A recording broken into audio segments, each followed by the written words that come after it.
വയ്യാമേ road വേണ്ട. മലയാളം അറിയോ?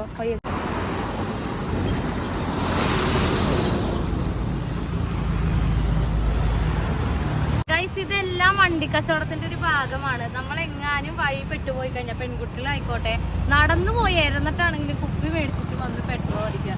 അതാണ് ഇതൊക്കെ ഞാനിപ്പോ പോയി മേടിച്ചിട്ട് നമ്മൾ വന്ന് പെട്രോൾ ഒഴിക്കുകയാണ്. പിന്നെ ഒരു കാര്യം പറയട്ടാ, ഈ എടപ്പള്ളി സിഗ്നൽ അത് നിങ്ങൾ വിശ്വസിക്കരുത്. കാരണം ഇവിടെ എന്ത് വേണമെങ്കിലും സംഭവിക്കാം. കാരണം ഒരു ആംബുലൻസ് അതിലെ കൂടെ പോയാൽ പോലും ഒന്ന് ക്ലിയർ ചെയ്യാൻ പോലും ആ ഭാഗത്ത് ഒരു പോലീസുകാരും പോലും ഇല്ല കേട്ടാ. ഞാൻ പെട്ടുപോയതാണ് ഗൈസ്. കാരണം ഞാൻ ആ പാലം കഴിഞ്ഞിട്ട് ഇവിടെ വന്നിട്ട് പെട്രോൾ അടിക്കാന്ന് പറഞ്ഞ് നിന്നേച്ചതാണ്. ഒരു 3/4 മണിക്കൂറോളം ഞാൻ ആ ബ്ലോക്കിൽ നിന്നിട്ടുണ്ട്. എങ്ങനെ പിന്നെ തീരാതിരിക്കും? എന്റെ പ്രതിഷേധമാണ്. എന്നെ ഇന്ന് ഹിന്ദിക്കാരാണ് എന്നെ സഹായിച്ചത്. ഇന്ന് അവരുടെ ദിനമായിട്ട് ഞാൻ അങ്ങോട്ട് പ്രഖ്യാപിക്കും.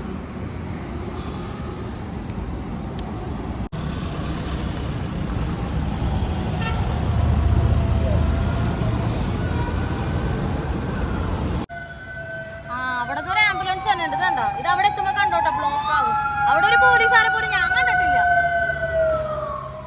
പിന്നെ ഇല്ല, ഇതൊക്കെ എല്ലാ പെൺകുട്ടികൾക്കും ചെയ്യാവുന്നതാണ്. ഞാൻ നിങ്ങൾക്കൊരു ഇൻസ്പിറേഷൻ ആകുമെന്ന് വിചാരിക്കുന്നു. അത് കാർ മാത്രമല്ല, ബൈക്ക് ആണെന്നുണ്ടെങ്കിലും സ്കൂട്ടർ ആണെന്നുണ്ടെങ്കിലും. ഞാൻ പ്ലാസ്റ്റിക് കുപ്പി റോട്ടിലിട്ടെന്ന് പറയണ്ട. ഞാൻ എന്തായാലും ഇതൊക്കെ കൂടെ വീട്ടിലേക്ക് കൊണ്ടുപോകണം. ഇനി ചിലപ്പോൾ പെട്ടാണ് കൊടുക്കാനുള്ളതാണ്. ഇതാ പമ്പിന് കടം ചോദിച്ചത്.